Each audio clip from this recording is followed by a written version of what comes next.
Welcome to the ThunderCast, your Marshall Athletics podcast produced by the fans, for the fans, with your hosts, Russ Livingood and KD Hudnall. We're bringing you the thundering word on the thundering herd each and every week, so keep it right here. The ThunderCast is on the loose.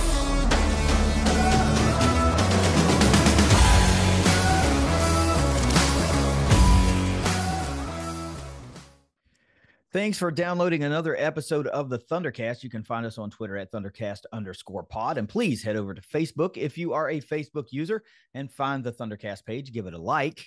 We do our ticket giveaway posts on both platforms. So following the directions on both platforms will give you twice as many entries into those ticket giveaways. And also, by now, if you don't know, we've moved into the video podcasting format as well. You can head on over to the ThunderCast YouTube channel, give it a subscribe, and please like the videos. It helps the algorithm and other herd fans trying to find our content and all that good stuff. But you can check us out on video format over on YouTube as well. So we appreciate any and all help we get in spreading the word of the ThunderCast and helping us find more herd fans and more herd fans finding us. We've got a little bit of a switch up this week.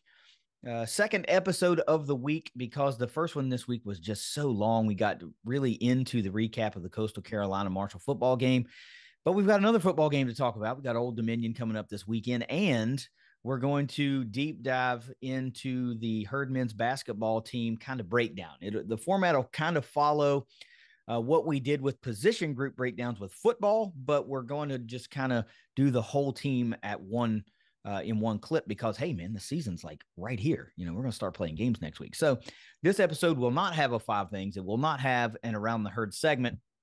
And in fact, we're so kind of backed up. We're going to be doing this over the course of 2 days. So if you're watching on YouTube, we're going to be wearing different clothes. But it is what it is. We just got to get this stuff done. So Russ is with me. And we're going to talk about this Old Dominion preview. The Herd's going to head up to Norfolk this weekend and take on the Monarchs, who are sitting at 3-5 on the season, 2-2 in the Sun Belt Conference. The game is going down Saturday, November 5th at 2 p.m. and will be broadcast on ESPN+. Marshall is 6-1 all-time against the Monarchs, 1-1 all-time in Norfolk. The lone loss was back in that abysmal 2016 season for the Herd that saw us go 3-9. That was a 38-14 loss by the Herd. Other than that, they've been able to take care of business against the Monarchs. This, though, is a different animal. The Old Dominion Monarchs have really finally gotten it together after a few years. They didn't even play in the COVID year of 2020. They took the whole season off.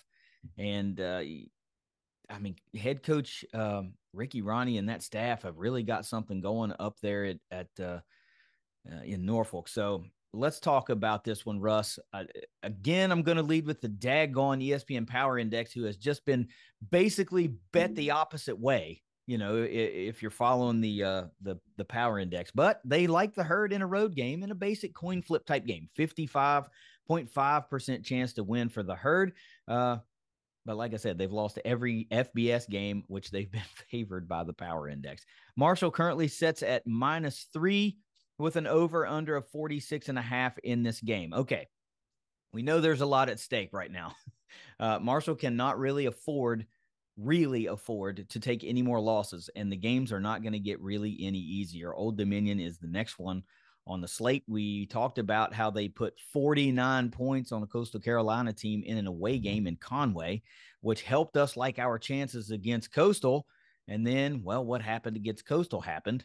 So now we have to face this vaunted passing attack and pretty decent running attack of Old Dominion. So leading into this game, what do you think? What's the gut feeling in this one?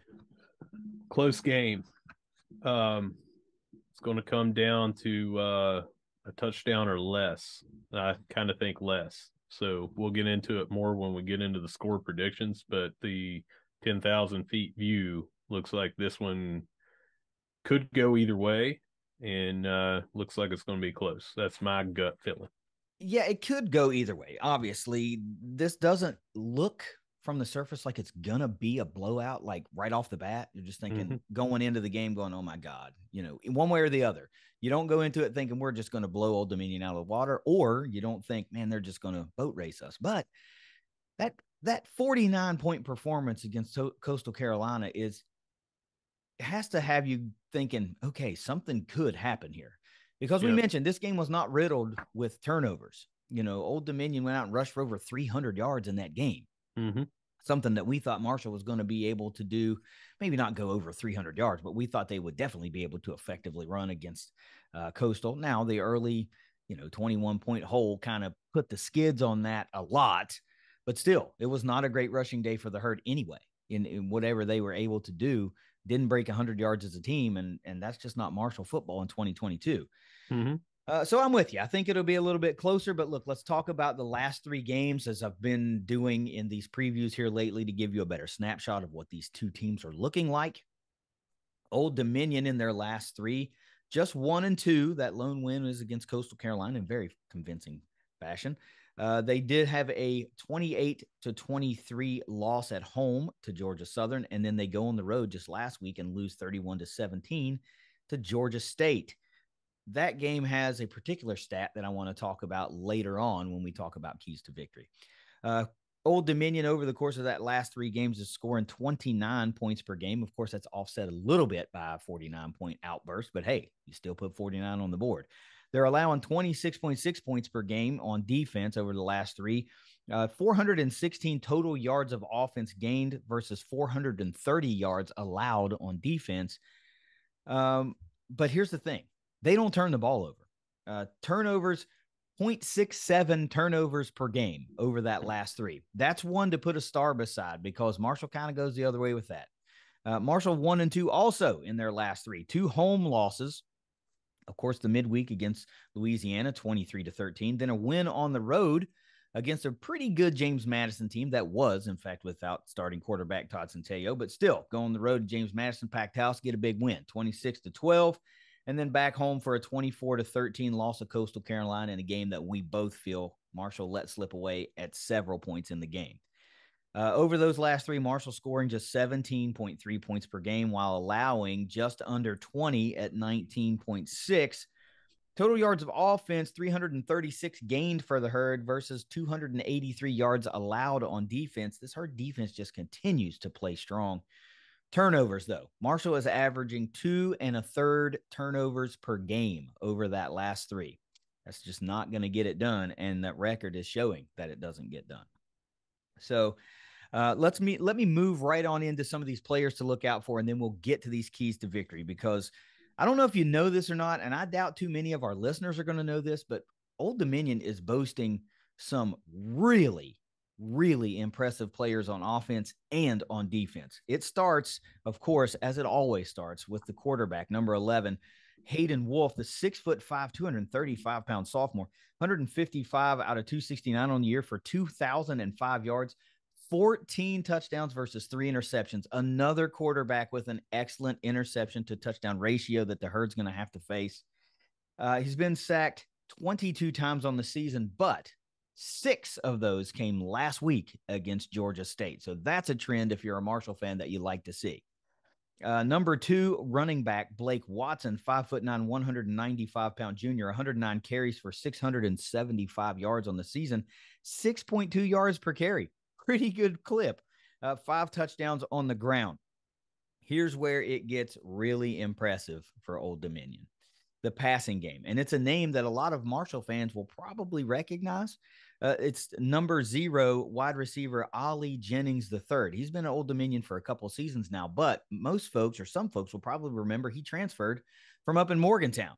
So he's kind of been in around this area for quite a bit. 6'2", 196-pound junior, 50 catches on the season for 929 yards, good for 18.6 yards per reception, 9 touchdowns through the air. That is number 2 in the country in receiving yards. Let me say that again. Number 2 in the country in receiving yards. This whole season, we've been talking about how Kalen Laburn has been killing it, top 5, top 2, whatever, rushing. Old Dominion boasts that through the air. And it's not just him. Also, number 18, wide receiver Javon Harvey, 5'11", 180-pound sophomore, 19 catches, 311 yards, 16.4 yards per carry, and 1 touchdown. They have another third weapon. It's a tight end. He's been dinged up a little bit, but now he's back, and he's one that is a total mismatch.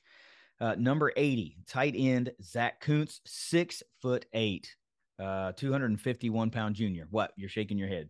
He was just ruled out Oh, big for the news. for the rest of the year. Ooh, big news, big news. I Yeah. was looking at that profile earlier and it said active. So that's big news. No, he's out. We discussed it on the show last night. They confirmed it. He is out for the game, but also it was announced that he's out for the year. Wow, that is a big, big blow because that guy is a real mismatch. So, unfortunately, that's going to be one less weapon for the Monarchs offense, but that's a big plus for Marshall not having to stick a linebacker on a 6'8" tight end. So, I must say, we do wish Zach a speedy recovery. I was kind of hoping you would line up in this one because you always want to see best versus best and see where you really are. But from a Herd fan perspective, that's a big exhale not having them in that lineup.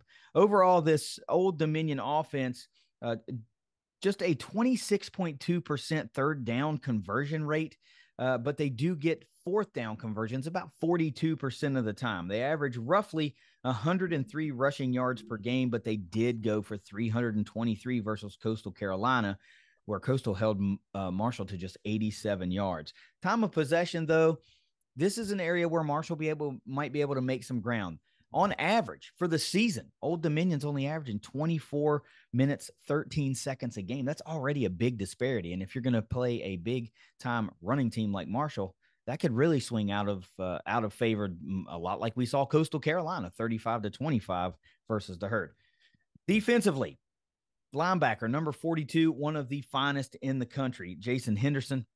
I think he was just named a semifinalist for like the Bednarik Award, maybe one of those big time awards. 6'1", 225-pound sophomore. Get this, 122 total tackles this season already. 41 of those solo, half a sack, and a pass defended. You can count on this dude being every freaking where the ball is. Number 13, safety, Terry Jones is 6'1", 187-pound sophomore. 52 total tackles, is second on the team. Look at that massive drop-off, 70 tackle difference. 19 of those solo, one sack, a pass defended, an interception, and a forced fumble for Mr. Jones. And then number one, a safety, Artarian. It's either, I would say it's Artarian. Johnson, the 5'11", 196-pound senior, 51 tackles, 31 solo, and 2 sacks. All in all, this Old Dominion defense, 26 sacks as a team, 7 interceptions, 6 forced fumbles, 7 fumble recoveries. They do average about 7.5 penalties per game. We know that's not always on defense for an average penalty yardage of 68 yards, but they do allow an average of 186 rush yards per game on the season. Russ, this is one of those couple of stats I'm talking about. The turnovers for the Herd, the lack of turnovers for Old Dominion, the rushing yards they don't get, the time of possession. You can see where some of these things start to favor the Herd. The thing that scares me the most is nobody has been able to stop Ollie Jennings. Nobody.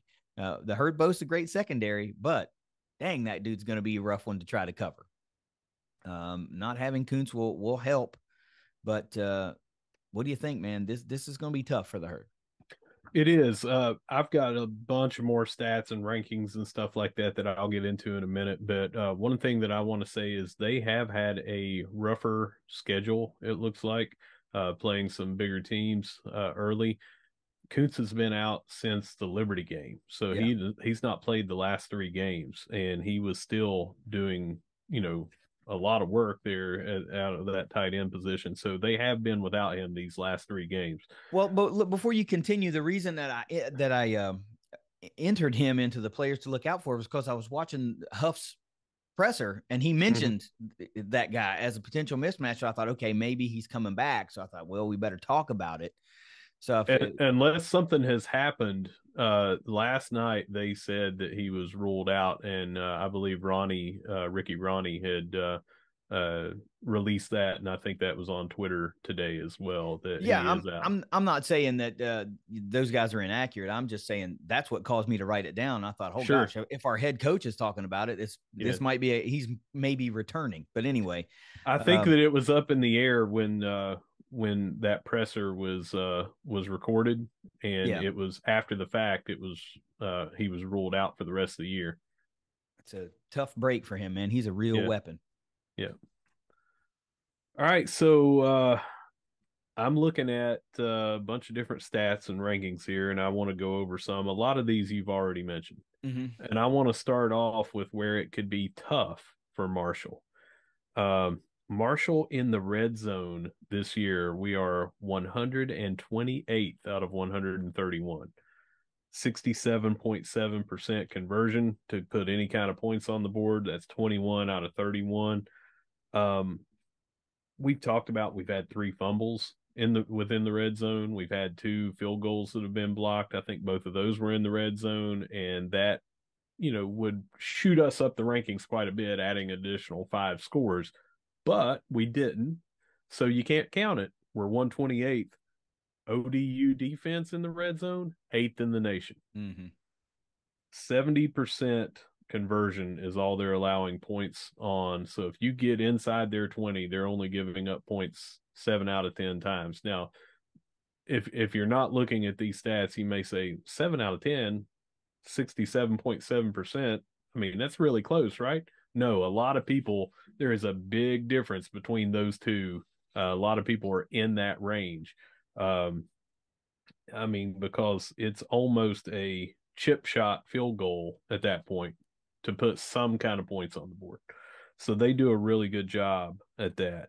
One of the others, you've already mentioned it, for sacks, we are 128th in the nation on that. We've given up 31. They are tied for 8th with 26 sacks on the year. So that's something to watch as well. 2 big issues for us on offense is, can we convert points when we need them inside the red zone, and can we keep them off of our quarterback? So just a couple of things to look at. We are actually doing very well in just about every other situation. Some of them that jump out at you. Third down conversion percentage. ODU is 129 out of 131, only getting 26% of their conversions on third down. Marshall remains number 1 in the country, only allowing 21.4% conversions. So if we can stop them on first down and second down from long plays and converting first downs, and these rankings hold up, we should be able to do a lot about what we did at James Madison. Totally took over that game with the defense because they couldn't get a first down. Mm-hmm. They couldn't win the field position, so we had a shorter field. Things like that happen. In this game, we could pull away, win by 2 scores, maybe more. Their running game, they are only 116th in the nation at 103.2 yards per game. Marshall is 6th, giving up only 87.1. We talked about, or you did, I should say, time of possession. They are 128th in the nation with 25, actually under 25 per game. Marshall is 33rd with 31 minutes per game. They have a lot more penalties than us. We as fans talk about all the penalties and the untimely penalties and how they've killed us, but they're 109th in the nation, giving up 540 yards to their opponent in penalties, and they're 108th in the nation, tied with 60 penalties in 8 games. So one thing to note, when I look at these and seeing things that are kind of weird or stand out or whatever, is that with scoring, we are 91st and they're 92nd. So right there, we're 24.9 a game. They're 24.6 a game. The discrepancy is, though, they're giving up 27 points a game. We're only giving up the aforementioned, as you said, 17 and a half. So, but the thing with that is, that's why I keep doing that. That's why I like to do the last 3, because, sure, that number is a little higher for us. And offensively scoring, it's lower, right. and we're very much in transition right now. We don't know, we're still in the mix. 3 games ago, we had a different starting quarterback. Right. So who knows what we are? right now. And I could have more accurately done a last 2 games for Marshall, and it would have probably given you a better snapshot. But what are you going to do? yeah, and I totally get that, but I also think that we have each individual game is not, even though I focus on these rankings and matchups and stuff like that, each individual game, as we saw with Louisiana, is its own animal, Of right? course. And that is why I like matchups and players and things like that. But not every player is going to take their average stats and have that exact game, Right. So the last 3 games for us, I feel like each game has been just totally different because of various different scenarios. With how the game started against Coastal was totally different than how it ended. How James Madison, how it started, was different than how it ended. Having Cam Fancher in as the quarterback for the entirety of both games was totally different than the game before that against Louisiana.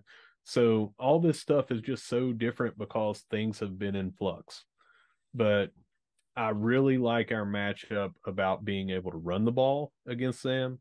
I really like that we match up really well in several key things. I did not bring up that their total offense, and this is through all games, 96th overall, 356.5 yards per game. We're 8th in the country, giving up the 282.8. Mm-hmm. It seems like if we could stop their passing attack, that we will have a very favorable matchup against them.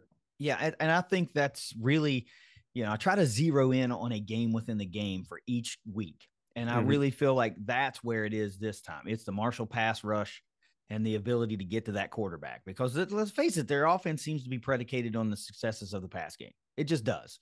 Now, you go off for 300 yards against Coastal Carolina, but you haven't done that consistently all year. I mean, 300 yards is a lot, but, it's not like they're 250 plus every week, that they're making their waves.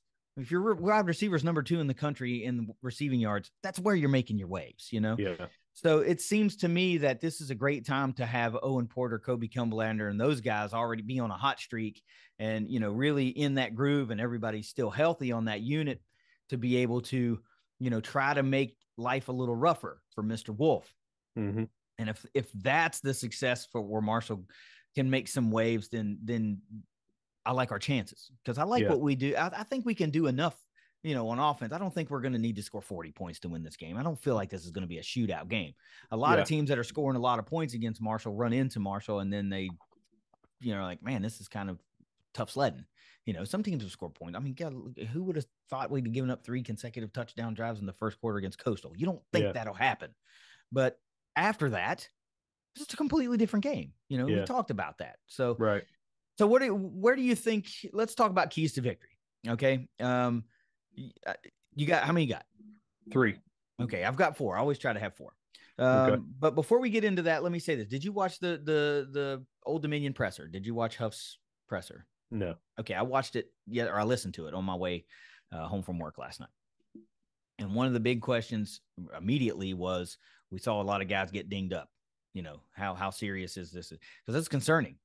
Isaiah Norman, Talik Keaton, Laborn even to a certain degree, couple other just wear and tear type things of 8 games of the rigors of the season, Mm-hmm. And Huff says, we feel good that if we had to play today, everybody that we had Saturday would be playing. Really? I thought, whoa, that's pretty wild. Yeah, I expected Talik Keaton to be out.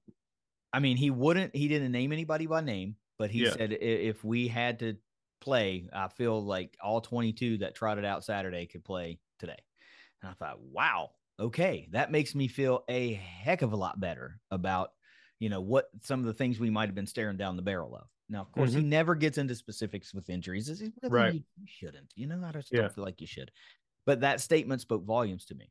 And it doesn't mean that they would be a necessarily 100% full go, but healthy enough to dress and contribute potentially. And he talked about, we're at the point in the season anyway where he's been talking about the back end of your roster, needing to bolster the back end of your roster, because at this points in this season where those guys have to contribute more because of the nicks and dings of everybody else leading, through 8 games. So I deduced that we are mostly healthy, that everybody is basically a go. Now, I'm just going to use Talik. I don't know this. I don't know if that means Talik's at 60% or 90%. What's the minimum threshold to be able to dress and be out there? I don't know. That's not my call. I don't know that. But, I still, again, I'm just using him as an example, but I like a 75%, Talik Keaton over a lot of guys, 100%, because he's just that good of an athlete. So I don't know where all these things lie, but that was just a very profound statement to me that he felt good that all 22 would be available. Let's put it that way. So I don't know if that changes anything for you or adds another key to victory to you or anything, but I wanted to get that out there. So what's your number one key to victory for the herd this week? Containing Ali Jennings III. I notice I did not say stop Ali Jennings III. Mm-hmm. And I feel like it's the same way that I never feel like other teams could stop Kalen Laburn. I feel like containing them and minimizing their impact on the game. That's the way I'm looking at it with Ali Jennings. So how we do that, I'm not to say. I don't know if it's going to be a double coverage because he's had multiple coverages and it has not stopped him so far. Possibly it would be preventing him from getting the ball in the first place because their quarterback's laying on the ground. Yeah. No matter how it is, we need to control Ali Jennings III and do not let him dominate the offense. Yeah, that I think that was going to be my number one key to victory. And then something else stuck out to me, but it is my number 2. So I'm going to go straight to number 2 and then I'll go back to number 1. I said that you have to force someone other than Ali Jennings to produce. And that's right along with what you're saying. I don't think you're going to be able to stop him. You're not going to be able to shut him down. It's just not going to, nobody's been able to do. You're talking about 1,000-yard receiver nearly, and probably will eclipse that 1,000-yard mark on Saturday. And he's so close to it already. What's it, 40 yards away he needs or something like that? So 80 yards maybe. I don't know. So if he has an average game, he's going to eclipse that total. No, he only needs. It's got 929, right? Oh, okay, yeah, 71 yards. For whatever reason, I had 982 in my head. I just inverted. But so an average game is going to get him that plateau, and even a below average game. Below average game, yeah. So you have to force somebody else to beat you if you're the Marshall defense, without a doubt. Now, look, I'm going to circle back to my number 1 key to victory real quick. Okay. And this to me became more glaring than stopping Ali Jennings. Marshall has to start fast, period. With the last 2 games, James Madison and Coastal Carolina, Marshall gave up 33 points in the fourth quarter of both those games combined, and 3 points total the remaining 6 quarters, 7 quarters of those games, 6 quarters of those games. Starting slow sunk the herd against Coastal Carolina, period. There's no other way to say it. Starting slow could have sunk Marshall because we were still, it was a punt fest against James Madison until Laburn busted the big one. And then, we tacked on a little bit more and then we started pacing away from them. Mm-hmm. So we can't do another slow starting first quarter, basically not trading punts or not doing anything until the second quarter. So that's the number 1 most important thing. If we can get off the skid of starting slow and just come out and start fast, score on that opening drive, get a 3 and out, get the ball back, some of the things that have been happening to us, coupled with the fact that they don't possess the ball very much anyway on average. You may put them in a situation to where they look up and you're like, dang, it's the second quarter and we haven't done anything. That's kind of what we need to have happen. So having said that, what's your second key to victory? The game within a game, as you like to say, between their defensive line and our offensive line. We said that we have given up 31 sacks. I have said before that sacks are not always on the line. It might be on the running back not picking up the blitz. It might be on a tight end or a wide receiver not chipping somebody. It might be on the quarterback for holding it too long or not doing what they need to do to roll out of the pocket. However, we've given up 31. The offensive line is tasked with the majority of preventing people from getting to the quarterback. they have had just these four people along the line. Denzel Lowry, a defensive tackle, 4.5 sacks. Alonzo Ford Jr., defensive tackle, 3.5 sacks. Dave Harris, defensive end, 2.5 sacks. Chris Trinidad, defensive end, 2.5 sacks. That's 5 plus 8, 13. Half of their sacks have come right off the defensive line. We have got to control the line of scrimmage and prevent those guys from slipping past us and getting to Cam Fancher and or Henry Colombi. We have got to keep them off of us. So that's an excellent point, and one I want to go back to, because you get that type of production from your defensive line. You're getting that push, and all that really does is allow your all-world linebacker, Jason Henderson, to tally up 122 tackles, because he's not tasked with having to, get to the quarterback or be a weapon in the pass rush game. You're getting that from your line. So if you can stifle that, maybe they have to do something a little bit different. Maybe they have to try to bring Henderson a few more times, and that opens things up a little bit in space. I mean, good Lord, having a 70 tackle drop off between your number 1 and number 2 tacklers is amazing when you're talking through 8 games, 9 games. I mean, you got to do something to game plan that guy.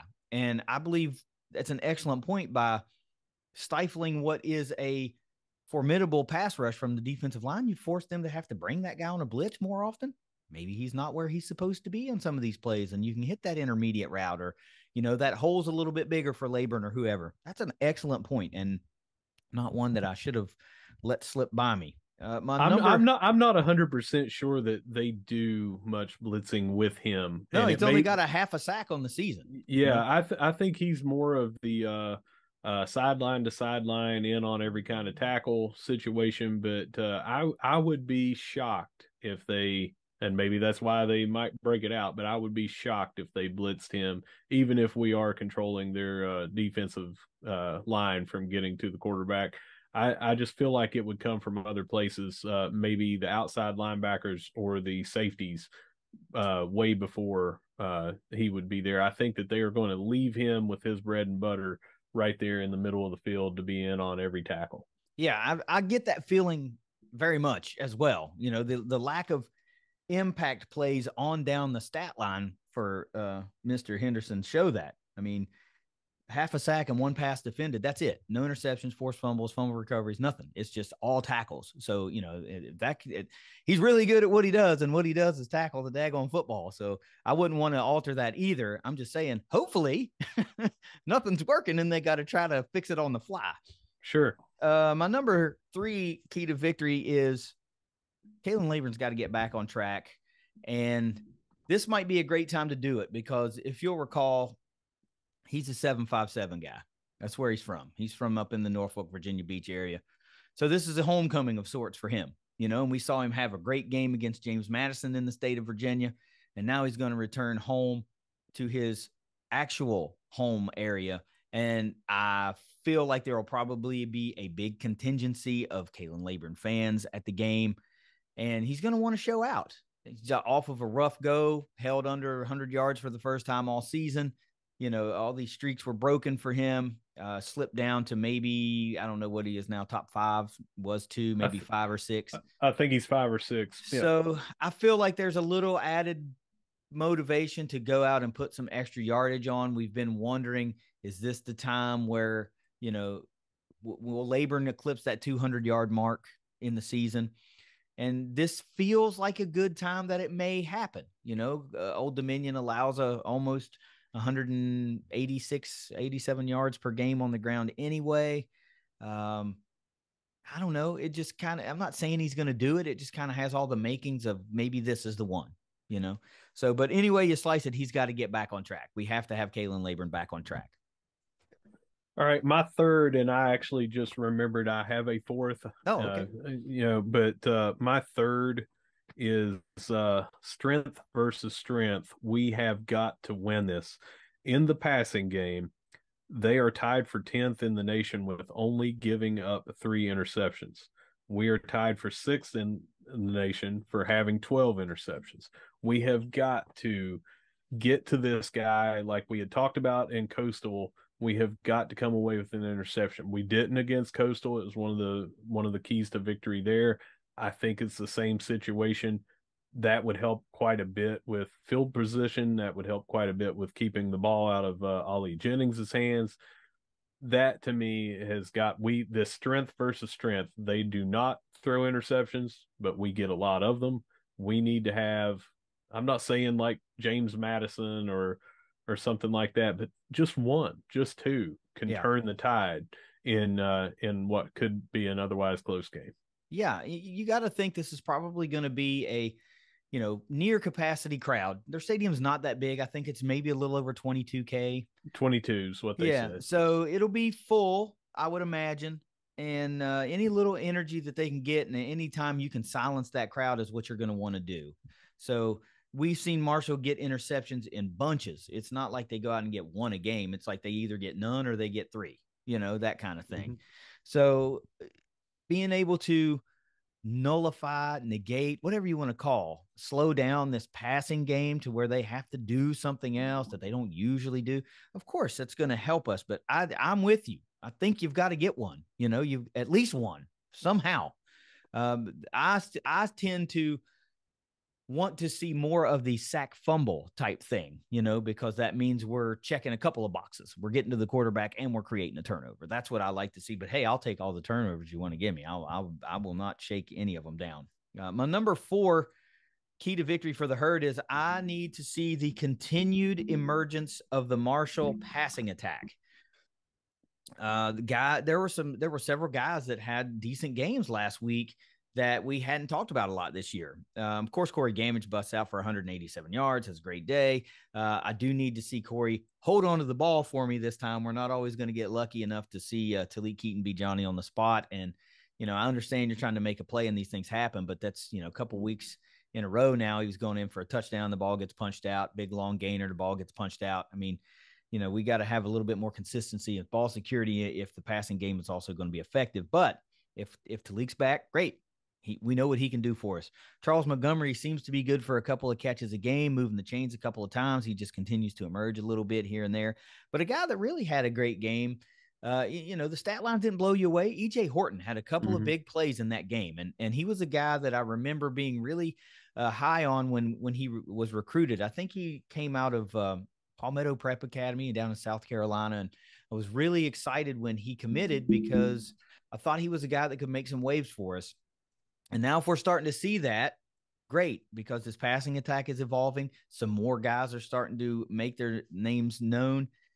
So if we got 4, 5, 6 decent options to spread the ball around, that's what we need to see. I don't think we're going to see another monumental passing yardage increase. I mean, what was it, a buck something against Old Dominion and then 320 against Coastal? I don't think we're going to see no 500-yard passing game or anything like that, but a nice solid, 60, 65% completion percentage day, 200, 250 yards, a touchdown or two, no interceptions. That's really what we need to see from Cam. And I think we're getting to the point to where we're getting pretty close with that.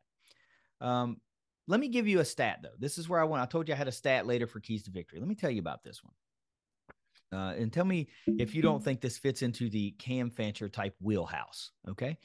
I went back and was curious at how Georgia State was able to have this success against Old Dominion. Turns out Georgia State quarterback Darren Granger in that game goes 14 of 20 for 195 yards and a touchdown, 19 carries on the ground for 109 yards and a touchdown, no interceptions, and he even fumbled once.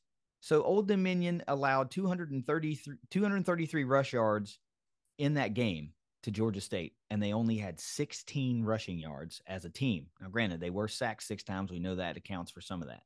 But look at that disparity in rushing yards to Georgia State, who, I'm sure they run the ball well, but it's not like we hear about them week in and week out about just crushing the running game, and just for context, Darren Granger is a senior quarterback, 6'4", 195. We know Cam is a redshirt freshman quarterback, 6'1", 195.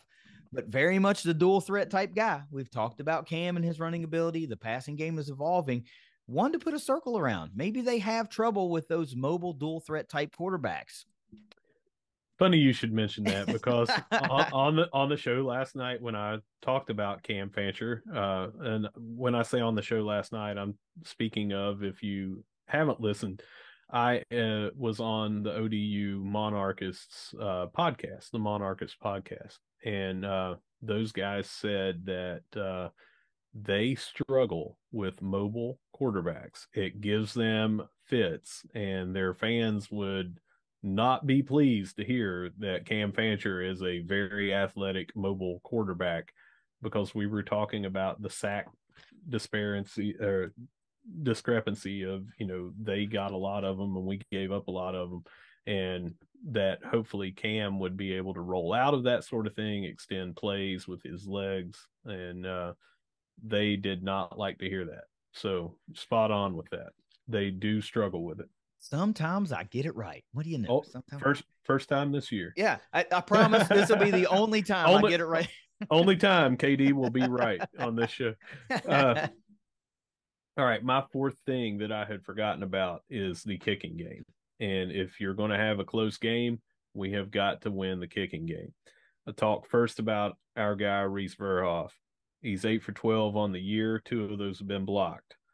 We have 3 out of 3 in the 20s, 4 out of 6 in the 30s, and I believe both of the blocks came in the 30s, and 1 out of 3 in the 40s. Maybe I'm misremembering and one of the blocks came in the 40s, but I thought they were both in the 30s that they got blocked. Their guy, Ethan Sanchez, is 7 out of 10 and 24 out of 24 on extra points, and 2 out of 4 in the 20s, 3 out of 3 in the 30s, 2 out of 3 in the 40s. And I asked about his long is 44. They said he's got plenty of leg. It's kind of been, they haven't been in that situation where they need to go for it for a longer field goal. It would either be, hey, we need to win the field position here, let's go for a punt to pin them back near the goal line, or it would be, we need to go for it because we're down.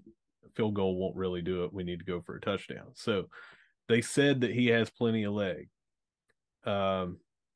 His 2 misses in the 20s were both because of the placement on the hash. They said that it was so close, like a 22-yarder or something like that, that he didn't have a good angle, and that they feel like they would now take a delay of game, get pushed back 5 yards and get a better angle, and that he would probably be money. So he sounds like a really good kicker. Again, we brought this up. Marshall has not had anyone miss an extra point or a field goal against them all year long. So weird. Great time to have that happen. It's a great time for that train to come to a halt. But in what could be a game that is tight, kind of the way that I think that it might be, we've got to have all these points. We can't have a miss, and we hope that they have one. Yeah, another excellent point. Look, I don't want to expound on this, but I'm going to take it back to one more question that was asked during the Huff press conference. And you remember in the Coastal recap, we talked about that 4th and 3 call for going forward. He addressed that and gave some context to why you do things, and that was worth hearing straight from the head coach's mouth. So if you folks go to YouTube, find the clips, whatever, and listen to that, it made a hell of a lot of sense to me as to why they did what they did. So that's just food for thought since we were talking about the kicking game. I was glad that was addressed, and the answer was interesting to me of how they, decide in that moment. It wasn't like a predetermined thing. Well, we're definitely going for it or whatever. It was pretty cool. So go listen to that and you'll see kind of where the thinking is. But it made me feel a lot better about that call. I'll say, I mean, I saw it both ways anyway, but putting some context behind that of why they do what they do was useful info for the average fan, I would imagine. How about a ThunderCast player of the week, Russ? Who's your guy this week against Old Dominion? Before we get into that, can I tell you since we were talking about keys to victory, the monarchists actually cool. Yeah. So they don't have them in bullet point form, or numbers or whatever. So I'll just kind of read this off, and it's one of their co-hosts, and they said a lot of this on their show last night, but I just wanted to have, since I was on their show, we couldn't have them on ours due to scheduling, but wanted to have a little bit of their flavor on here. So here's their keys to victory. see if this sounds a lot like what you and I have been saying. It's important for us to get off to a fast start and Huh. not fall behind early. Okay. Establish our passing game early and open up the run with Blake Watson.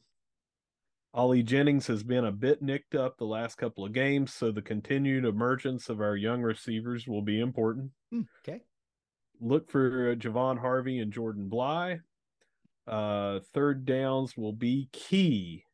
They had that in all caps in this game. We have oftentimes given up too many third and longs to teams, and we haven't been spectacular on converting third downs. Now, guys, I don't want to hold there. There's one more line, but just with the haven't been spectacular. We're friends now. We're friendly. We've been on. I've been on your show and everything, but haven't been spectacular is a little bit of an understatement when you're 128 out of 131. Yeah. Yeah. And I'm not trying to beat him No up shade. on that. No shade. No, not trying to beat him up. I'm just clarifying for our listeners of what I had mentioned earlier. They have struggled on third down. But I brought that up against the Louisiana thing, and it did not turn out that way. That's right. It's just because the rankings go in this way does not mean this is how they are going to play out the game. Otherwise, we wouldn't play these games. We would just say, here's the matchup and here's who wins. Congratulations, you guys win. And then their final thing to clarify what they were talking about, team who wins third down probably wins this game. So they have a lot of the same keys to victory as we have, just in favor of them versus in favor from us. So it looks like both of us and them have a kind of a here's what to watch for. So listeners, I really want you to pay attention to some of these things that we're bringing up here, because sounds like it should turn out that way. Yeah, it really does. It sounds like this game is going to revolve a lot around pressure, time of possession, turnovers or lack thereof, and converting on third down. That's kind of what this feels like in a nutshell. So we appreciate those guys for reaching out with some keys to victory for the Monarchs. It does suck that we couldn't put something together to where we could all be on the show together. But I really dig collaborative podcasts with other shows. Those are a lot of fun. It's really nice to get a perspective, firsthand account instead of us just speculating on what we think they may do. So it's a bummer we couldn't make that happen. But look, let's have it now. Who's your ThunderCast player of the week? I'm going to go with Reese Verhoff. Okay, that's I said it's going to be a close game, and I'm hoping that that pays off due to the kicking game. Well, the first time this season since I was on the Kalen Laburn train that I'm off the Kalen Laburn train. And not because he was held in check last week, because 16 carries versus 30 carries, if you extrapolate those numbers, he would have eclipsed 100 yards. And not because I think this is the week that he could go off, being it is a pseudo homecoming for him back in the 7-5-7. But I just am kind of optimistic and am enjoying what I'm seeing in this newfound downfield herd passing game. The matchup and the statistics that I gave you with Georgia State quarterback Darren Granger are popping out to me. And for the first time this season, my ThunderCast player of the week is going to have to be Cam Fancher. I like the matchup. He was my second, so I'm right there with you. I like the matchup as long as Cam takes care of the football, much like he did against Coastal Carolina. He had a fumble that wasn't really, I mean, it was his fault, but it kind of wasn't his fault kind of deal. As long as he doesn't go out and throw the ball to the other team and put the ball on the ground, I think he can have this similar of a game that Granger had and leading the herd to a potential big time must needed victory to keep any type of bowl hope alive. Russ, how about a score prediction for the herd and the Monarchs? 24-20, good guys. I have us winning in less than a touchdown. I've got it tight. Well, as do I. Give me 27-23. The herd gets it done in Norfolk, keeping those bowl hopes alive and notching a Sun Belt Conference East Division victory that we really got to have moving forward. That's basically it. This is a weird transition. Usually I'll say, Russ, let's take it around the herd. But Coming up on the back half of this episode, we're going to deep dive into the Marshall basketball program and get you ready for what that roster looks like and what we could come to expect. So we're going to take a little bit of a break here in a second. But before I do that, Russell, if you've got any final words for Old Dominion Week, let's have them. And then we'll transition.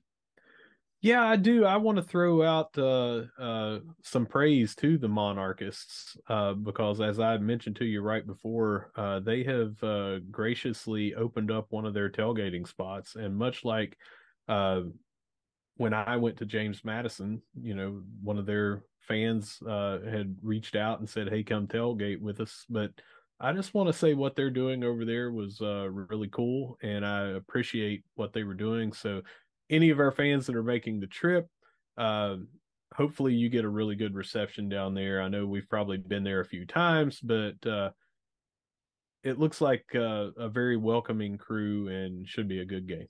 Yeah, I would like to echo that. If you're on Twitter, go follow them at ODU Monarchists.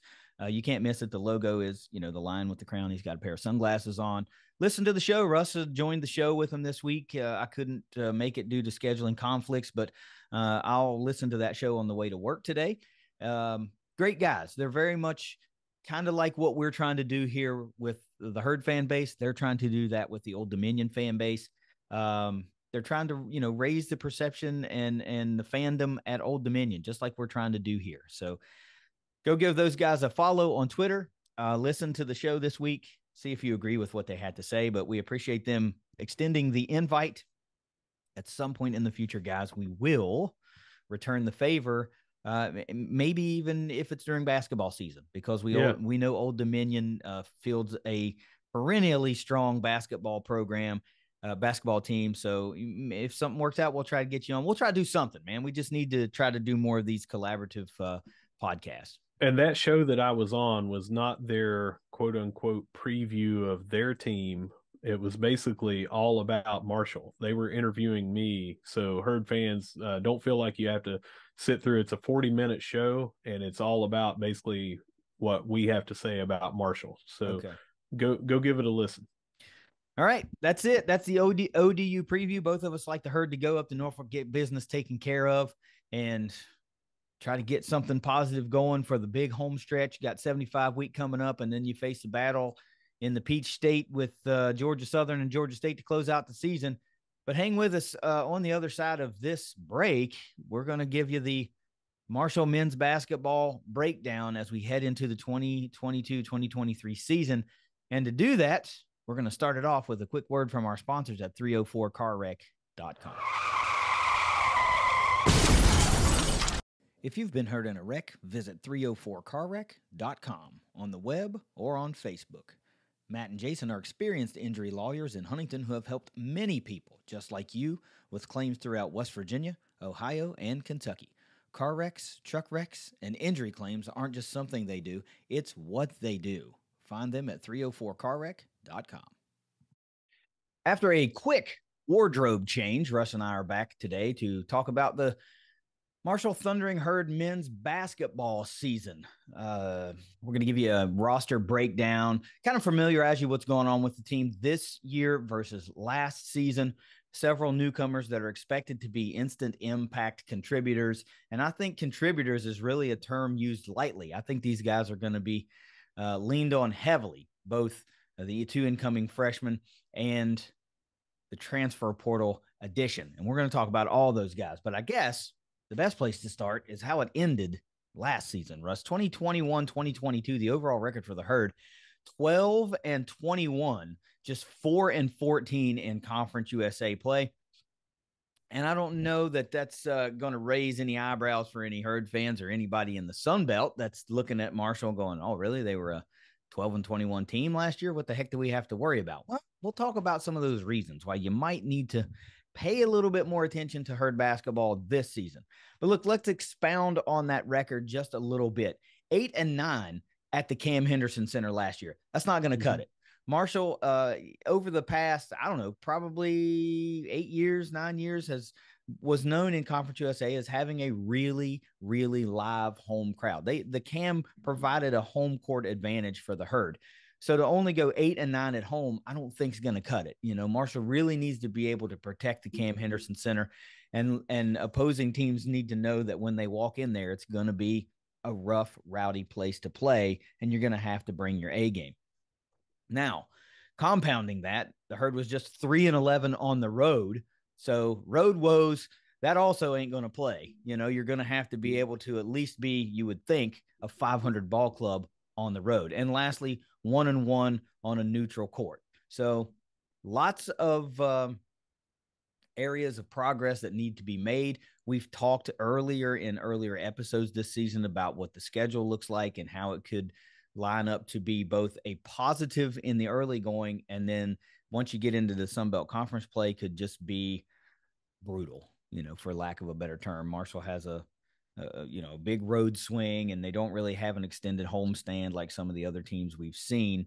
So before we get into this Herd breakdown, I don't really know what kind of thought to get from you here, but let's just give maybe just a quick projection of where you were as a fan as 2021-22 ended, and then maybe the level of positivity, maybe that's the term to use, the level of positivity where you stand currently without anything but 2 exhibition games been played so far.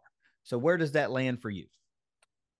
I am very much thinking this is going to be a much better season than last year. We unfortunately had some players, 3 to 4 of the starters playing out of position, moving up a spot, and that took people out of their wheelhouse. That affected the game. We made a splash by bringing in some very talented freshmen. We also have Wyatt Fricks, who had been here last year but had to sit out the year with a knee injury, or at least most of the year. And we brought in a shooter, Cam Kerfman, from the transfer portal. All of that means that people can play in their natural positions or where they benefit the team the most. And one of the things that we were drastically missing last year was a lights out shooter from 3. In this particular offense, shooting is the only thing. It's paramount. Yeah. Yeah. We'll get into that a little bit later on some individuals and some stats, but with everyone playing out of position, it really affected shooting. It affected everything, and I'm feeling good. I'm very optimistic this year.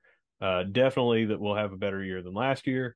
Don't know. We'll get in more about the ceiling and that sort of thing later. Yeah, it would be a basic impossibility for us to sit here and pretend like we have learned every single thing about every single Sunbelt team, because we haven't. We were really familiar with what Conference USA teams brought to the table because, man, we'd been in the conference for, a long time, and you get used to the ebbs and flows of those teams and who they're replacing and how they're looking from year to year. So this is an uncharted territory, like for real, for Marshall. There's going to be a lot of new. So this is a great time to catch a lot of people by surprise and, potentially field one of those teams that can make a big run. And you're right. In this D'Antoni offense, it's predicated on, tempo and 3-pointers and that type of thing. And when you're successful in those areas, Marshall seems to win a lot. And, they've been missing that lights out sniper shooter for several years from behind the arc. There's still some tremendously talented players on the roster, but that dedicated, 3-point threat has been missing for a while, ever since really the, eligibility was exhausted for guys like Austin Luke, John Elmore. Of course, Stevie Browning was here with Elmore for a year or so, and then 2 years, and then he departed a year before John. And, of course, players like CJ Burks, huge contributors. So we're looking to see if we can get back into that level of success. Now, John Elmore just don't walk through the door. Obviously, all-time leading scorers in a conference just don't come through the door every season. But I think we're a lot of folks have been saying the same thing you're saying. We played a lot of guys out of position, so being able to get those guys back in their natural positions should help the ebbs and flows of this team, get really minimized to where the consistency is more in line. So look, let's talk about a total roster breakdown. This year, currently on the Herd Zone roster, I counted 14 players remaining from 2021. This is a stat you really got to like. 11 of those 14 returned. So a really big nucleus of players. There's not a whole lot of, roster turnover there. There's not a lot of learning the system. That's been minimized with 11 of 14 returning. 3 players departed from 2021: senior forward Michael Byers, senior forward Darius George, and sophomore guard forward Jeremy Dillon hit the portal. Incoming freshmen this year, 2, Jacob Connor and center Micah Henlogton, the big 7-footer, who's been quite active in the 2 exhibition games early in the season. And then, of course, one you mentioned coming out of the transfer portal, sharpshooter, junior guard Camden Kerfman comes over from VMI. Quick position roster breakdown. Now, we know this is very fluid when in a D'Antoni system, but as they are listed on the Herd Zone roster, of those 14, you got 6 that are listed as dedicated guards. You got 3 that are listed as guards/forwards, 3 that are listed as dedicated forwards, and 2 listed as dedicated centers. So before I move any farther, I've got some great nuggets here to build off of that a little bit as far as what's returning. I don't know how to pose this question. This is a lot of smaller type ball, right? A lot of guards, a lot of guard forward type stuff, which lends you to think that Marshall likes to run with speed and create a fast game pace. Do you think we'll see a different style? It's still the D'Antoni style, but do you think we'll see things look differently on the court this year versus last? Let's put it that way. 100%, because last year was getting away from the D'Antoni system several times. It was just different with people out of position, for one, but it was also more post play. You're not going to see as much of that this year. I know that we're bringing in a 7-footer. But he would be replacing a 7-footer in Goran Miladinovic, but Goran is still going to play quite a bit. It just looks like, as we'll talk a little bit more, that Henlogton is going to supplant him as a starter. But what we are getting is more height and length that are leaner and faster, I guess you would say. So they can do that more. Like Henlogton is fine with moving out a little bit onto the wing, or to the 4 or into the corner. That's more about what you're going to see with D'Antoni's system, is at times all 5 facing the basket and more driving and penetrating and kicking it out for the corner threes and that sort of thing, the bread and butter that you've come to know from that. Faster paced. We have a lot of guards, but we also have some length coming in, which we'll talk again here in a minute, that can play the guard positions. So we can put a faster, shorter team on when we need to. We can put a taller, faster team on when we need to. We should be able to put pretty much whatever we need to on the floor. We can also put, if we need to, dominate the boards, or, we got a dominant post player, we can put 2 7-footers in. And we've got a lot more versatility this year.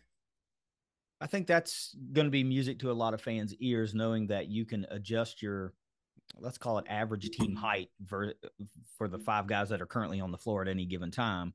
So, yeah. And still not drop off that much in pace. Sure. you can be longer and faster, or shorter and faster. So that's an interesting take. I think a lot of folks are kind of longing to get back. They want to see D'Antoni get back to that high energy, fast paced style of basketball that we've come to love in the Cam Henderson Center.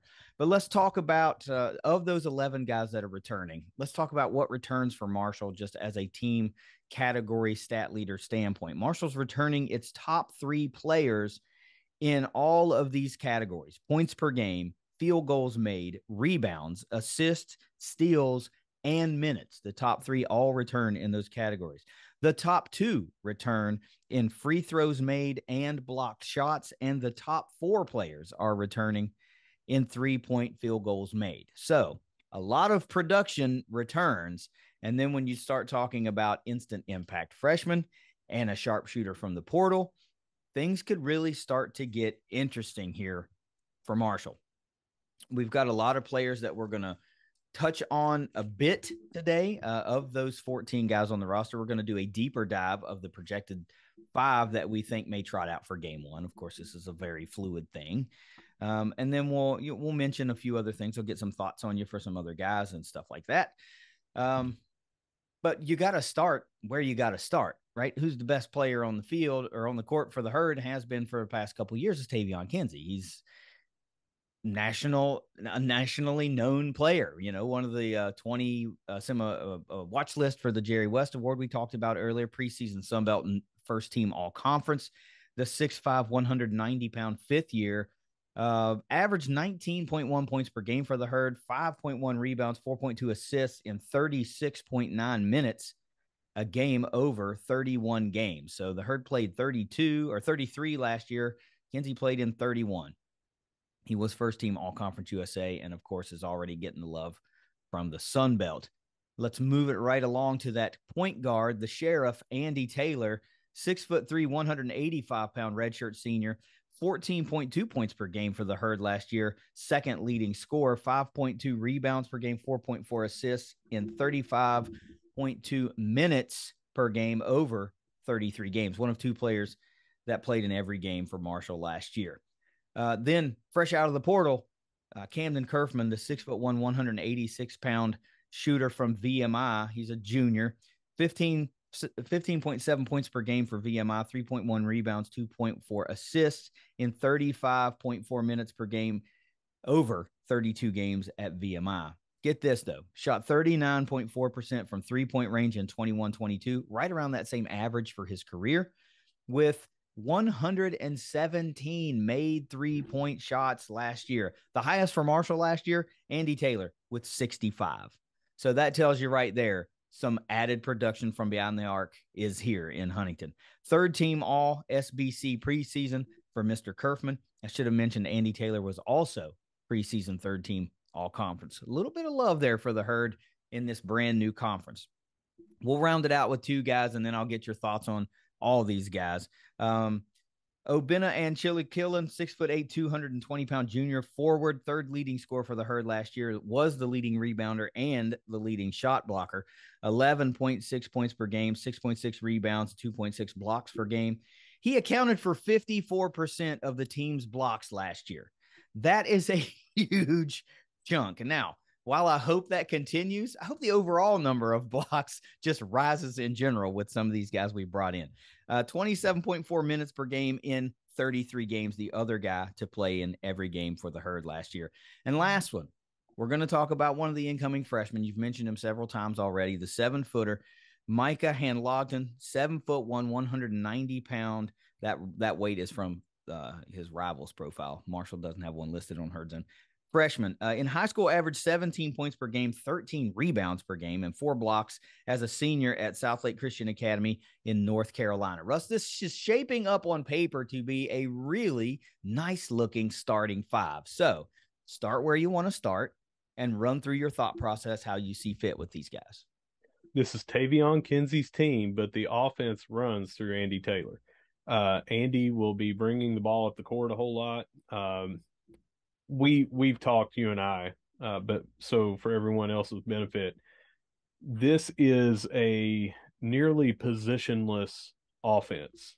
They have a more defined position on defense than they do, especially if they're in a zone or something, and then it's matchups and man-to-man. But on offense, you can expect several different people to bring the ball up the court when they need to. Predominantly, that's going to be Andy Taylor. He's going to make this offense run, and look for him to do a lot more penetrating and creating shots for other people this year that he wasn't really able to do as much last year. Kinsey will be more the shooting guard type that he benefits from the most, but you'll see him playing what some people would call a 3, which in some systems is a small forward, but he'll be the shooting guard on one side, and he'll have more of that mid-range jumper that he's been doing so well with and he'll have more attempts to drive to the basket and get to the free throw line and again kick it out to other people. On the other side, you've got your traditional shooting guard, the guy that will have 90% of his shots be from behind the arc, and that's Kerfman, the transfer. Um, he will also be handling the ball up top sometimes while Kinsey and Taylor are moving around. So he may be bringing the ball up the court some. He was listed as a point guard at times on the roster at VMI. Um, you will also see some of the forwards playing up top from time to time. One of those is coming off the bench, and that's going to be Jacob Connor, and we'll talk more about him later. Focusing only on the projected five, you're going to have Obina at the 4 position instead of playing out of position at the 5, and you're going to have Van Logton starting and playing what most would consider a center, but he's a forward center, more of a power forward / center in this offense. He's still going to be out in the corner, occasionally coming up to the high post, that sort of thing. He's not going to be that anchor like you would see with Shaquille O'Neal, somebody like that, where they're just always going to be on the low post with their back to the basket. Yeah. Really, truly being able to have those guys and the ones coming off the bench not playing out of position. We cannot stress that enough, what it's going to do for this offense. Yeah, that of course seems to be a recurring theme in your takes so far, and it just can't be explained enough. It just can't be driven home enough. That was a huge reason of why things shook out the way they shook out last year. So to be able to plug in some of those players that better fit the system that Dan likes to run should pay instant dividends. I mean, anytime you can bring in a guy, period, that is 40% career 3-point shooter. It's not like he was cold and then just caught fire last year. This is a career number, that 40%, 39.5% 3-point percentage. You're going to see some increased point production, hopefully. And that's obviously, I mean, I hate to sound Sonny Randall-ish, but you're going to have to score points if you expect to win games, right? I mean, that's just what it's predicated on here. Let's talk about. Did Sonny come up? Did he? Probably. Let's talk about a few other guys if you've got no other notes on these 5. Well, I just want to bring up a little bit about playing out of position, and you had mentioned the blocks for Obina and Achille Killen. He was leading the nation early in the season last year, and then he was number 2 in the nation for a while. And I just want to go around here and show you a little bit about what this means. First game, 4 blocks. Second game, 5 blocks. Third game, 3 blocks. Next 2 games, he had 10 and 8. And then after that, 3. Then he didn't really play much in that next game. He had a 8-minute was all he played. And then coming back off of that, he had 4, 7, and 6, 2, 3, and 5. Then after that, he did have some games where it spiked back up, but it kind of fell off because he was playing out of position himself. I feel like opening him up to be more of that power forward instead of having to play on the blocks down low and guarding the center. It's going to be different. Now, he was also tasked with going out and shooting more from the wing. He had more threes last year by far than he had the year before. All these guys were playing out of position, but it wasn't just that they were playing up a position. Sometimes they had to go play out of position. It's the roster is better top to bottom now, and these 5 in particular should be a formidable starting 5. Yeah, I would tend to agree with that. You're going to see a lot of, which is Marshall's bread and butter, 32 plus minutes out of several of these starters. Historically in D'Antoni's system, we have had some of those guys that played pretty much every minute of the game. Taylor and Kinsey will be in unless there's foul trouble for most of the game. If you look at Kerfman's stats at VMI, he was over 32 minutes. Obina, he played several times last year. It was kind of weird. Without being in foul trouble, he played less than half of the game. And I don't know if it was because of ineffectiveness in matchups, because again, playing out of position, but that really hurt the team. And I look for him to be 25 plus to 30 minutes a game. And then you will see Handlogton as a freshman probably getting spelled quite a bit by not only Goran Miladinovich, but also when they go without a quote unquote center and they have Obina and Fricks or Obina and Connor or Obina and Marco, all kinds of different people that they can put in these different positions. A lot of flexing back and forth from positions. And that may sound counterintuitive to what I just said, that they played out of position last year, but there was not the um, fluidity that they are blessed with this year because of the additional three pieces that were brought on. Well, I told you they're the top three in minutes return, and you mentioned Yeah. Kerfman. Of course, I said as well. He's over 30 minutes at VMI, so you're talking about a guy who's already used to putting in the work game in and game out. So that's you're going to have four guys that average over 27 minutes a game already that are kind of, and you expect to see an increased role for Obina versus what he had last year, and it should, sliding him back to a natural position to, or well, you got to do finger quotes with that natural position, but an area where his physical assets and talents can be better utilized, I guess is a better way to say it, will only be better. All these guys being able to take advantage of having each other on the roster. It's where the sum is better than the parts type deal. But look, there's some other guys that we expect to be contributors. They were contributors last year. And as these roles increase for these projected starting five, we expect to see some of these other guys benefit from, everyone kind of sliding back into where they can be the most effective. And we're going to talk about four guys, and then we'll kind of talk about that remaining freshman, Jacob Connor, there at the end. But just some quick numbers, right? Some guys you expect to see coming off the bench relatively soon, or, definitely throughout the course of most every game, if not the majority of games. We're going to start with the 6'4" junior guard, of course, David Early, averaged 5 points for the Herd last year, 3.5 rebounds and 1.4 assists in 18 minutes for the Herd in 32 games. So a big contributor. 18 minutes a game in 32 games is quite a bit. Actually, all these guys we're going to talk about, the lowest was 27 games. So all these guys are getting off the bench and into the game and contributing in some capacity. Of course, you mentioned earlier the other 7-footer senior center, Goran Miladinovich, 4.4 points in 14.9 minutes over 29 games for the Herd last year. And then a couple of guards / forwards we'll talk about. 6'7" senior Marco Saranac, 4 points in 14 minutes over 28 games. And 6'9" sophomore Emeric Toussaint, 3.1 points over 10 minutes through 27 games last year. Now, we'll get to talk about this third newcomer to the Herd. You can also talk about these other four guys if you'd like to as we get into that. 6'9" freshman shooter. I don't know. I don't want to just designate him a shooter, but he can shoot the ball. Let's put it that way. 6'9" Jacob Connor averaged 16 points, 9 rebounds, and 4 blocks at Archbishop Alter High School in Dayton last year.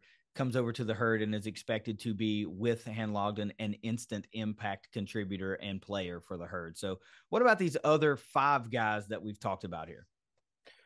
Well, so lastly, you had mentioned Connor, and he's going to come in and give us that length that I mentioned. He can play point guard at 6'9". He is listed as a guard forward. He would be that ultimate flex player for us that can handle when he needs to, bring up when he needs to. Think of the matchups. If you have a 5'11" to 6 foot guard, and Connor is the guy that is guarding him, or has to guard, that guy has to guard Connor. It may not play out with something like that, but I've seen that sort of thing happen. It is going to be a big impact, I think, the flexibility that he gives us, but he can handle the rock. He can drive to the basket. He can shoot. He should be able to be adequate enough on rebounding at 6'9", especially at the guard position when he's doing that. We have the ability to put in at certain times 6'9", 6'5", 6'8", 7'1", or 7 foot and 7 foot. So we have a tall lineup at times, and Connor is going to be able to help with that quite a bit.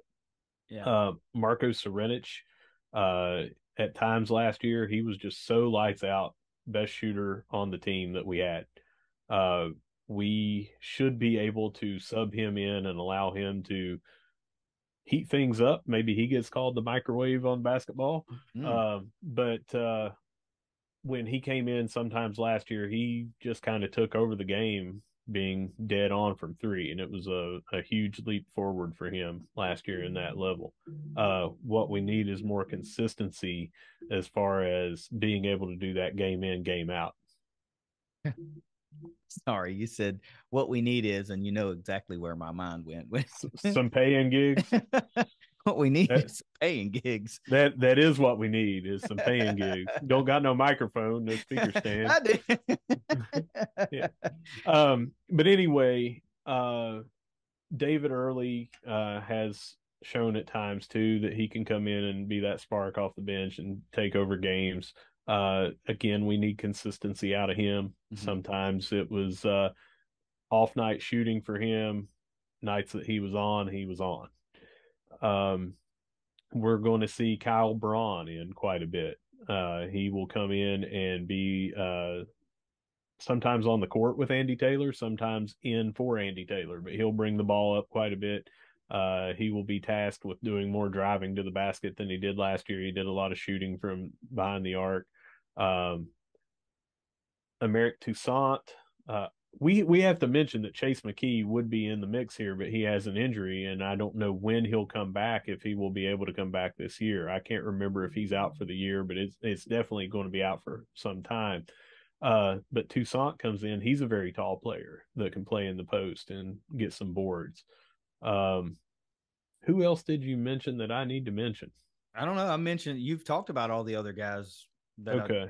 that we brought up. It's just 5 other, and you threw in a few more too. I didn't speak about Wyatt Fricks. That's who I didn't. Oh yeah, I didn't talk about him at all. I knew I was missing someone. So Wyatt had an injury last year and he played very little. And going into the season, he had that kind of buzz about him that Connor and Hanlogden have, that he could come in and be a contributor right away because of his height. He was still a good shooter from the outside, that sort of thing. Last year's team had, famously the 2 grad transfers leaving, and Williams and West, and then Fricks went down right before the season started, and that kind of caused everybody to have to shift around, and it really hurt the team. So having Fricks back and having these 2 incoming freshmen that we've already talked about, everyone should be able to not only have a little more depth to the roster, but should be able to play at their natural positions and do more about what would make this offense run more. It's going to be key, like I said, running through Andy Taylor and the shooting of Cam Kerfman. Yeah, and of course the sensational ability and the overall just play of a guy like Tavion Kinsey, who can take over a game. He has the ability to take over a game, and anytime you have a guy that can do that, take over any game, you've got a chance to win. I liken that very much to having, that established quarterback that can give you a chance to win any game. And anytime you have a guy like Tavion Kinsey on your team, you're never out of any game because he can catch fire, and he's just got more pieces around him now that he doesn't have to do it alone. It's not like he had to do it alone before, but even more of the load gets to come off of his shoulders for this season. Yeah, last year they seemed to go in a long spell of trying to run the offense through him to where he was doing too much, and they were just able to key on him, with defensive schemes and double teams when he was trying to spin to the basket. This year, he should not have that. He should be able to go back to do what he was doing his best the year before. But still, with all that, last year he averaged over 19 points Yep. and absolutely took over many a game. He Yep. was sometimes our only scorer for like 10 straight points because he went down and just took over and said, I'm going to score and you can't stop me. Yep. All of these roadblocks thrown at him and still ends up with just over 19 points a game, like you mentioned, and is a first team All Conference USA performer. If Mm-hmm. we had to do some strengths and weaknesses here, if you've got a couple bullet points things, Yep. what do you think are some overall strengths of this team as you look at it before a game has been played? Height and versatility is definitely, which we've mentioned. You've heard me mention that now about 5 times, but Yep. those are two extreme strengths that we're going to have. The ability to change up our roster during the game, but also different starting matchups in conference when we match up different ways with different teams. We'll have the versatility to do that. The overall height, I can remember not too long ago when we had 5'10" and 5'11" at your two guard positions and 6'3" at a forward, and we don't have that anymore. We've got height at just about every position. um those are two overwhelming strengths, and the shooting, I would like to say, should be a strength because we can shoot the three from the traditional four position, even the traditional five position. But shooting can go hot and shooting can go cold. So that remains to be seen with me. So I can't really put it as a strength, but I'm not going to throw it down as a weakness either.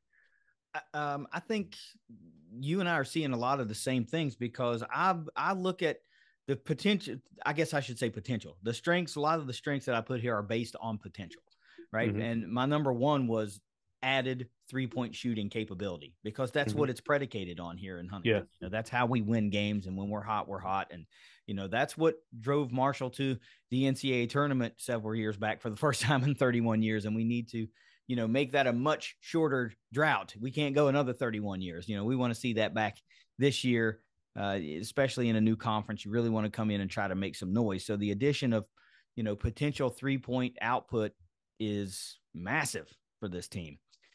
And one other thing I want to talk about real quick, it popped into my head when you were talking about being able to change our lineup versus what other teams are doing. Mm-hmm. I like to think that maybe that's going to go a little bit in our favor as well. And other teams will be forced to match up better with what Marshall is trying to do because of the tempo we'll try to play and, the added offensive production that we're hoping to see here. So we should be able to throw other teams that curveball and make them adjust to what we're doing, which is another factor into potential overall team success. I like the addition of size in both the front court and the back court. It's always nice when you've got just taller guys with the same ability. This Yeah. is basketball after all. That only really helps.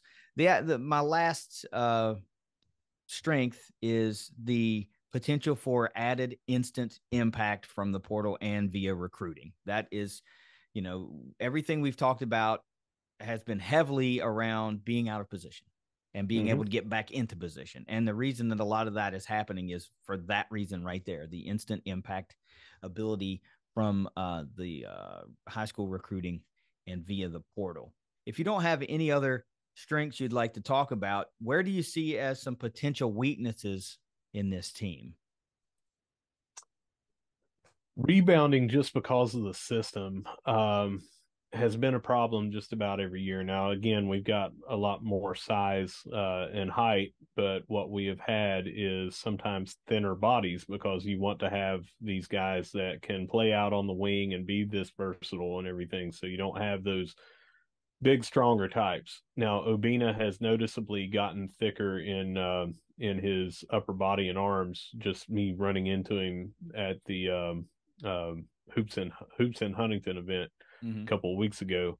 It was noticeable right away. We have got to not get dominated on the boards, and sometimes when you have four if not 5 guys on the perimeter and shooting, we don't have anyone down low already in rebounding position. So that weakness will have to be addressed, and hopefully we can have people following their shots or following other shots to try to crash the boards instead of getting back on defense a little prematurely. That's been one of the weaknesses that we have seen quite a bit. Another weakness could be that post player that at times has dominated us. Think of Kenny Lofton Jr. last year. Mm-hmm. I'm blanking on the guy from. This has been quite a few years back. Was it Underwood that I think at Louisiana Tech was so good. I don't know. I thought maybe you were going to say Lofton and Jamarian Sharp, the big 7-footer from Western No, Kentucky. we definitely struggled with him, but this was about 8 years ago or something. Mm-hmm. We had the same situation where we just could not stop this guy come tournament time. We couldn't stop him when we played at home. We couldn't stop him at our place, and it's because we didn't have that natural big post defender that was able to bang down low with someone of size. Mm-hmm. So that is also a weakness of ours. If we have any dominant post play opponents, they might be able to beat us on the boards and beat us with buckets in the paint. Well, not surprisingly, my first weakness at this team is the very same thing. I still think we do have the potential to be outmanned down low. And for those very same reasons, we have thinner bodies that are built to do different things for our team. We're not built to, pass the ball down low and cherry pick in a more traditional, what some would think a traditional style of basketball offense. So, of course, that comes into play in rebounding as well. And to go along with that, I think Marshall still may be susceptible to cold streaks behind the arc, because we will rely so heavily on the 3 ball to, remain competitive or win games. And those two just kind of go hand in hand, right? If you're not making those threes, then they're coming off of the rim and you're going to have to rebound. And if you can't rebound, then, well, you see how this starts trending in the wrong direction really, really quickly. But Yeah. conversely, if you're hitting those threes, you ain't got to rebound them. So it's the double-edged sword of the D'Antoni offense.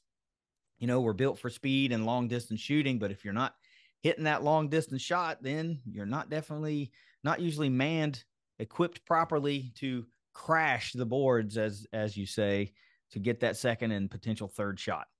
Let's talk about some Russ Livingood accolades here. We did this with the football position group breakdowns, and we're going to do it here too. Who's the player that you're most excited to see this season for the Herd? It's always Kinsey just because of how dynamic that he is, exceptional athlete and leaper and that sort of thing. Also a personal favorite of mine just because of the way he carries himself. But I am really, really excited to see Jacob Connor, who will not start. Maybe he starts at some point through the year, but I am really looking forward to seeing what he adds. I truly believe with his height and his flexibility that he is one to watch this year.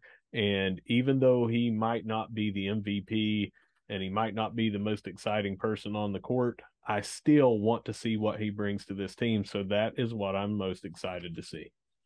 I think I'm most excited to see, and I don't mean this in a bad way, but I think I'm most excited to see if Cam Kerfman lives up to the hype. Mm-hmm. And brings what he has been bringing to VMI, if he can bring that to Huntington, West Virginia, because that's what we need. We need a shooter. We need a sharpshooter and a sniper. So I'm most excited to see if he's able to bring that 40% career 3-point percentage to Huntington and have it ring true for, at least 1 year, maybe 2, if he's going to be here for multiple years. Who do you think's the hardest to replace from the 3 guys that departed last year?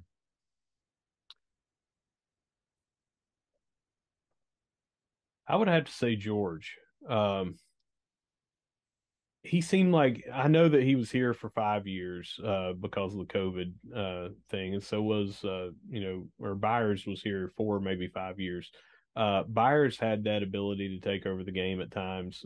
He was a matchup nightmare for a lot of people at 6'10" and being able to shoot from half court.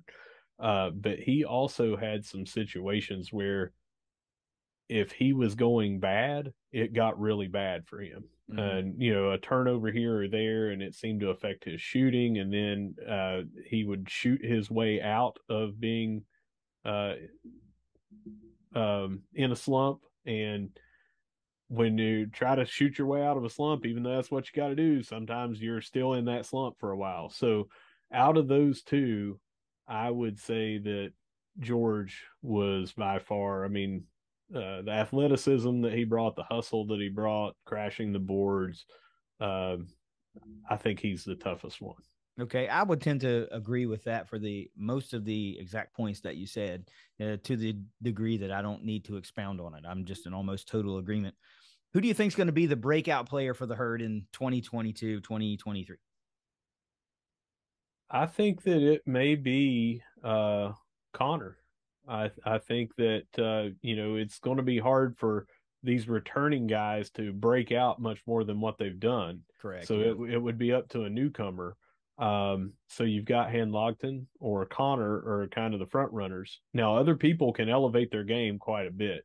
Kerfman is new to the team. He's not a returning starter, but do you call him a breakout if he's producing what he did at VMI, Yeah. shooting 40 some?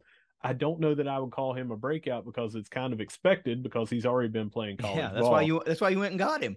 But I could see Andy Taylor up his game and get an additional 6 points a game. And, with all the different weapons that we have now and him being able to come into his own and everything. But I think that I'm going to go with Connor to be that breakout player because of his versatility and he has a lot of athletic ability. I can tell that you're really excited about Jacob Connor, and this is kind of wild to me, even though we've talked about him probably starting at some point in some games throughout the season. But I do agree with you that it's got to be one of the two newcomers via high school recruiting, and I just happen to go the other way. I'm going to take Han Logden since he's going to probably get the nod from the beginning of the season to be that 5 and have the ability to do something impactful from the get go. Now, that doesn't mean that 30 seconds into game one in the season, Connor doesn't come in. But, I'm Right. going to go with Han Logden because it's a down low position of a position of need that we haven't seen dominated or even, I don't want to say dominant. How do you want to say it? I don't know how to say it without it coming out wrong, Right. but Yeah. we just haven't had a true center that's been a formidable weapon. We've had guys like Obina that have played the position well out of position, but to have a 7-footer down there with all the abilities and talents that Micah has could be huge for the overall successes of this team and Sure. providing that rebounder that we need when you couple him with Obina and providing second and third shots to those sharpshooters should we get into a cold slump. So I think he's going to be my breakout player this year. Who do you have as your MVP? I think it's going to have to be Kinsey.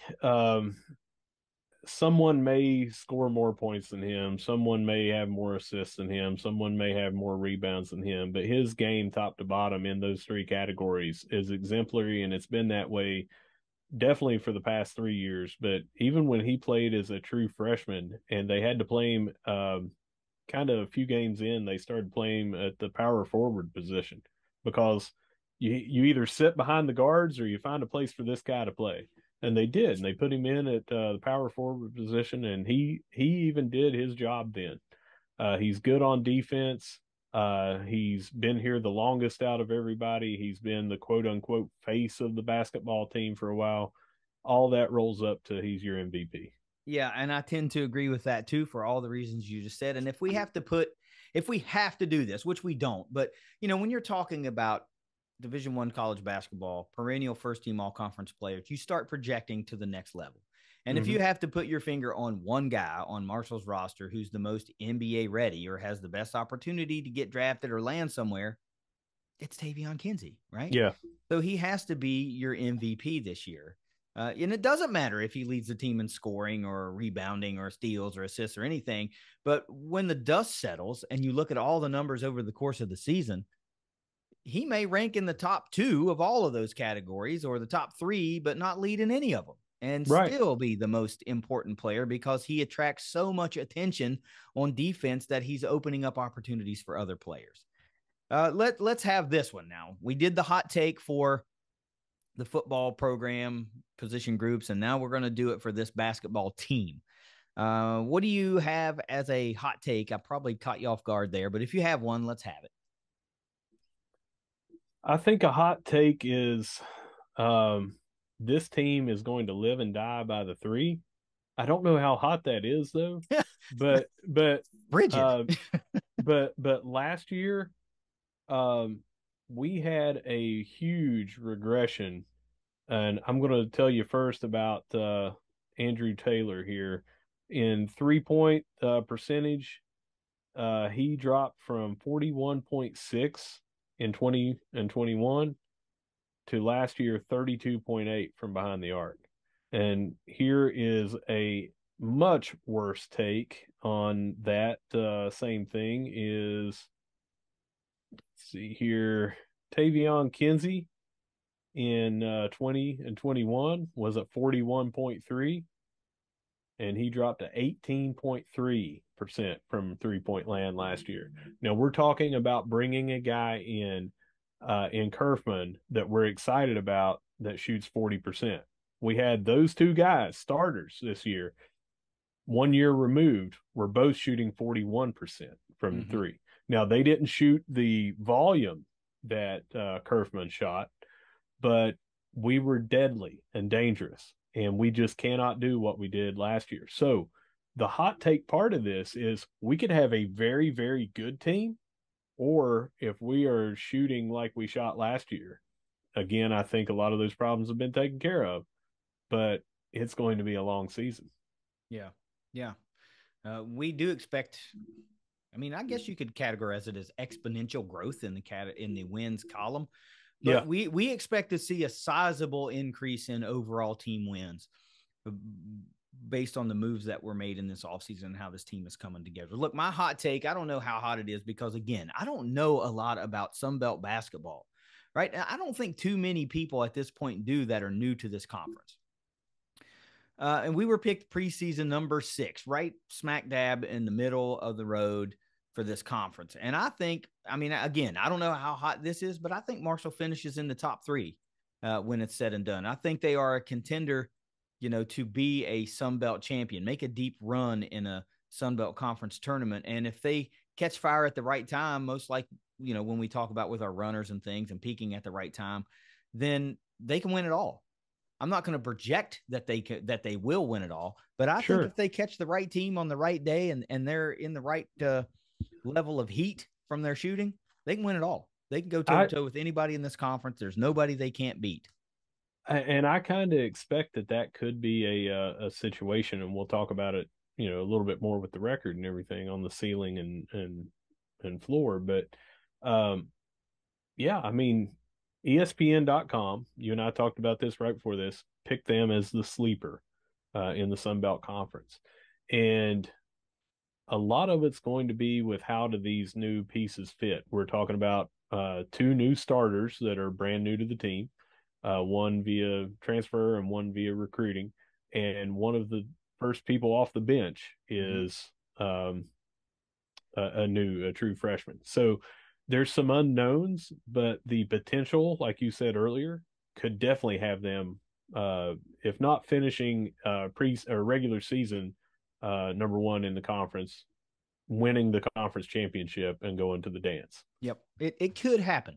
And the one last thing I want to talk about before we get into the record is, you said 2 new starters and then potentially your first guy off the bench. So let's say he's first couple, let's say 7 players you're counting. That's 3 of 7. That's almost 50%. And if he's your first guy off the bench, that's 50% of your team. That's a newcomer. So there's a lot that has to start jiving, for it to go really right. But that's why you have coaches that coach and they're paid to put these guys in a position to best serve the overall team goals. Look, let's move into the schedule and try to wind this down here. Herd's got 31 total games, not counting Sunbelt Conference championships, tournament type thing, or any other postseason appearances. 17 of those 31 games will be at the Cam Henderson Center in the regular season. We've talked in previous episodes again about how the out of conference schedule is quite underwhelming. There is not a real opportunity to get a marquee victory against one of those teams that you just think about, whoever those teams are, when you think, oh, that's a marquee win. Yeah. So we're going to talk about an overall record that you see from a, bird's eye view, a floor and a ceiling, like you did with the football program. But I guess we have to talk about the out of conference, right? Your marquee games on the road. Your marquee game on the road is against Duquesne. Now, Duquesne's a decent team, but it's not one that you look at and go, wow, that would raise some eyebrows if you win that. Yeah. That's not like going into Louisville and winning, Mm-hmm. And your out of conference home slate, your two marquee games, which important to Marshall from a regional standpoint, are also games that don't make you go, holy moly, those are big time. And of course, I'm talking about Morehead State and Ohio University, both coming to the Cam Henderson Center in the out of conference. Two quality opponents, don't get me wrong. Two big wins for regionalized fan bases, don't get me wrong, but not anything that's going to move the national needle and go, wow, look what Marshall did this week. So given that, given what we know the schedule looks like, given what the Sun Belt did to us in the freaking conference slate with the long road trips and the not a decently long homestand and all that kind of crap, let's talk floor, ceiling, and most likely what you think your record's going to be. So I think a floor would have to be somewhere around 16 and 15, still with a winning record, but nothing too impressive. Nearly 500 ball for the entire year, losing some games that we should have won, squeaking out some wins that, might have been questionable. I think the ceiling would be more around 23 and 8, of beating some teams that so far have been projected to finish above us in conference play, having a very good home record, and making a long run in that conference championship. If not bringing it home. I'm not suggesting that the ceiling is, we can't win the conference championship, but I think the ceiling at least has us playing long into that conference, not getting kicked out in the first game. I think overall, I would say expectation maybe 20 and 11. Okay, so you see Marshall being a winning team at worst. At worst. And I think a lot of that has to do, the strength of schedule in the out of conference is just not there. Yeah. We've got some that we're going to be in trouble, I think, if we don't come out with a very good record going into conference play, because it will mean that we have drastically underperformed what we should be able to do. So I'm expecting us to go into conference play with a very, very good record. Yeah, I would tend to agree. And that lends itself to what I just said. You don't have any of those marquee type opponents. So you would look at that and think, we should be able to beat everybody on that schedule in the out of conference. We should be able to run the table there. I mean, are they? No, of course not. They're not going to go undefeated in the out of conference. Hope they do, but that's kind of unlikely and unrealistic to think that. Mm-hmm. But every game is winnable. Let's put it that way. Yep. One of the big caveats of joining the Sun Belt is that the other teams that came along with us, we brought some good basketball programs over from Conference USA. Yeah. James Madison's not really any slouch, but it doesn't get any easier when you're going to have to face the Old Dominions of the world. They're very competitive year in and year out in basketball. And Southern Miss, of course, has given us fits over the years. So the perception of Sun Belt basketball as a conference should have raised a step or two with the newfound look of the conference makeup. So this will be an exciting and fun season to pay attention to. Of course, we'll have more on basketball. This isn't all we're doing here for the basketball season. We'll dive into that as games get going, but the season's going to start kicking off. When's it tip off? Tuesday. Yeah. And I'd like to remind everybody that we will be giving away, the ThunderCast will be giving away at least two tickets, because we have to every men's and women's home basketball game. We bought season tickets for both sports in an effort to get more herd fans to the game. So pay attention to those contest tweets and Facebook posts. They generally go out a couple of days before the game. And we appreciate all the folks that are, going to the games that win our tickets, because that's the point. We want people there. I've got a really good story real quick. Okay. And it's about those tickets. And I reached out to someone. You were at work last night, yesterday evening, and I reached out to someone because they had won the drawing. They I they didn't see it until they were already inside the cam. And I had been trying to find someone else to go as a backup, and it was falling through people's schedules. They could not go. Um, that person reached back out to me, and I don't have their permission to use their name, so I'm not going to. But they reached back out to me and said, "Hey, I'm sorry, I just saw this." And I'm like, "Oh, it's no problem." And he said, "Do you want me to try to give them away? I can try to find somebody." And I said, "Well, if you're not in there already, they're still open, you know." And he said, "No, I'm already inside." He walked outside and found someone that was coming into the game and said, "Do you need tickets? I won tickets, but I've already bought them." And had that person text me so I could give them tickets and everything. So for the November 14th home opener, I have already given those tickets away. I gave them to that guy because he left his ticketed paid seats and went outside to try to find someone to give these tickets to so our seats could go to someone. And I just thought that effort was great. He had already won anyway, but due to Mm-hmm. circumstances of not checking the phone. So that one game this year, we will not be drawing because that person has already been given the tickets. And I just thought that was a great story. Man, our listeners are the greatest.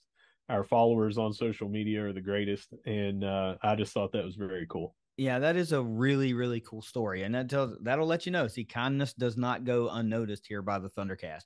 We appreciate the added extra effort for making that happen just to ensure that our seats that we weren't going to use that our giveaways went to use. So Yeah. we are going to reward that kindness and already have. So congratulations. That was an awesome, cool story. If you're hearing this, you know who you are. We appreciate the extra effort, and we're glad that we could get you some seats to the home opener. Yeah. But Russ, look, it's time to take it out of here. We've got a football game that we're going to be playing in a couple of days. I got to get this thing edited and posted. And now you have a Marshall basketball season forecast or breakdown or however you want to look at it. So let's have it and take us out of here.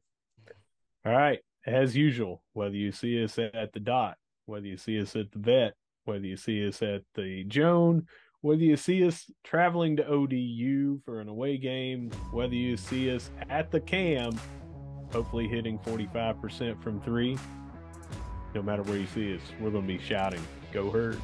Go Herd. It's the Thundercast. We'll see you next week. Later.